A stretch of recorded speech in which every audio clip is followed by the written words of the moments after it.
Hi, welcome.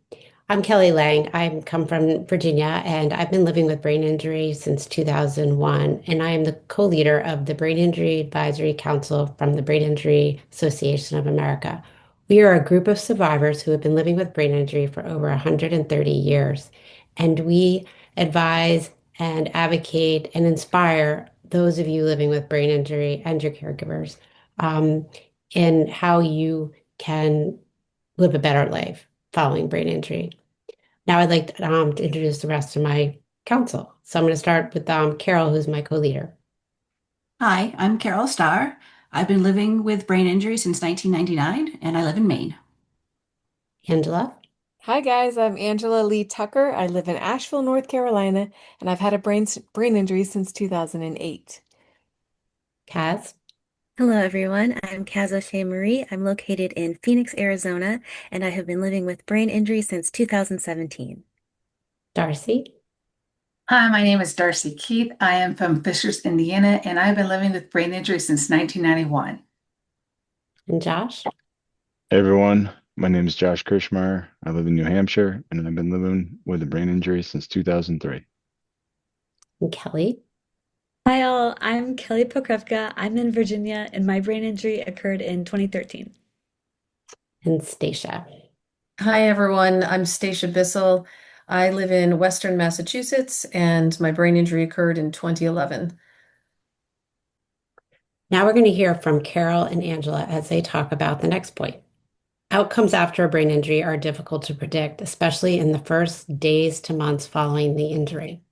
I think that is an especially important point for Angela and I to talk about because we represent the each end of the spectrum. For example, my own injury was considered, quote, mild. Oh, how I hate that word, Oh, mild. And Angela, how about I was yours? severe. I was severe. I was in a coma for AK beauty nap for 6 weeks. And during that time, my family was told to never expect me to walk or talk again.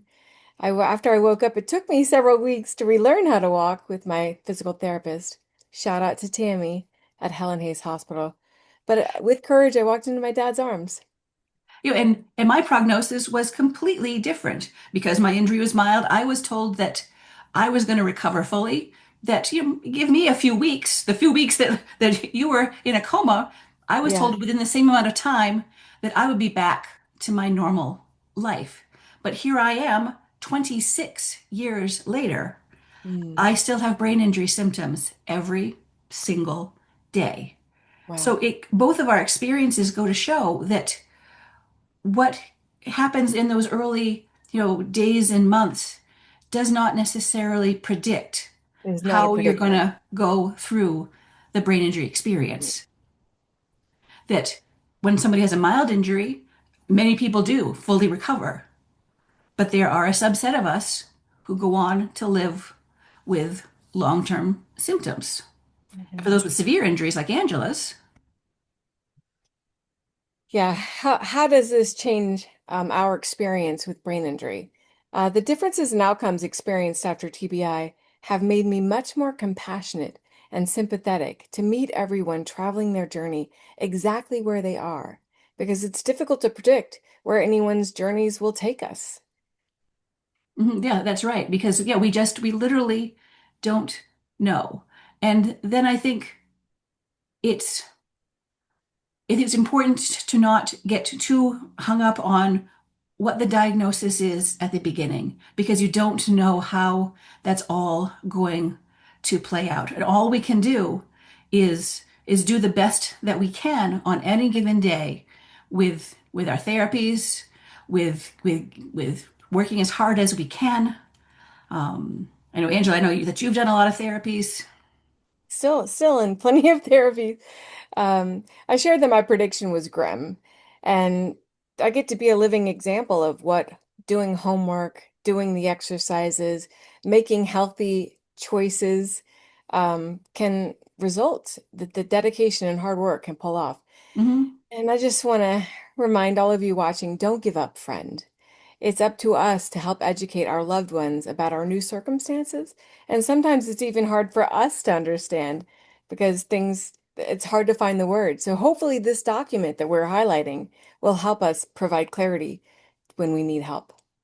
Exactly, yes. And we all do the work. We do the therapies, we do the exercises, we try to live these new lives. It doesn't mean we don't still have brain injuries. Angela still has brain injury symptoms. I still have brain injury symptoms. We do the best we can with what we're given, What we've but got. knowing that the outcome is not certain. I know that I haven't given up.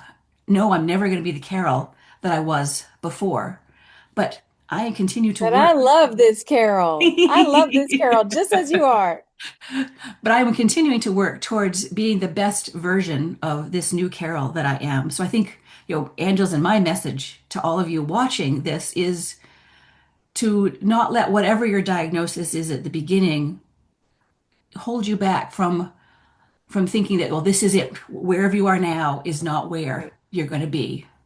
Right. For those who are new to their recoveries, do not believe the prediction that many of us were told by medical professionals that our maximum recovery would happen 6 months to a year. I'm still recovering 18 years later.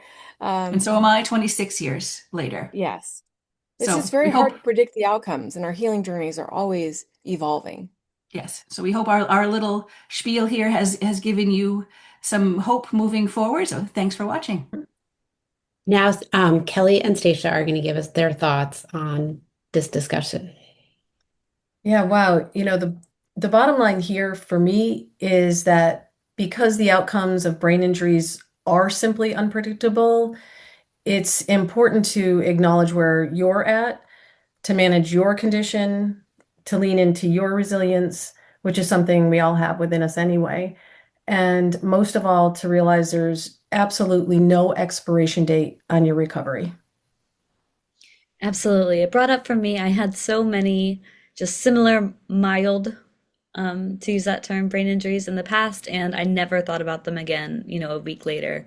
And then there was one, and over 10 years later, I'm still disabled by it.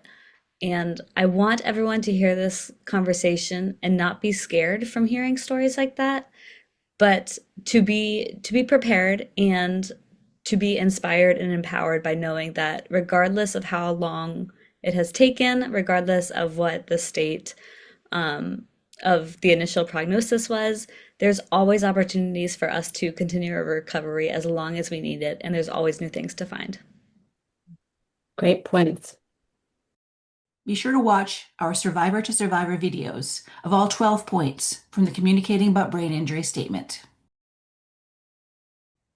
Thanks for watching, everyone.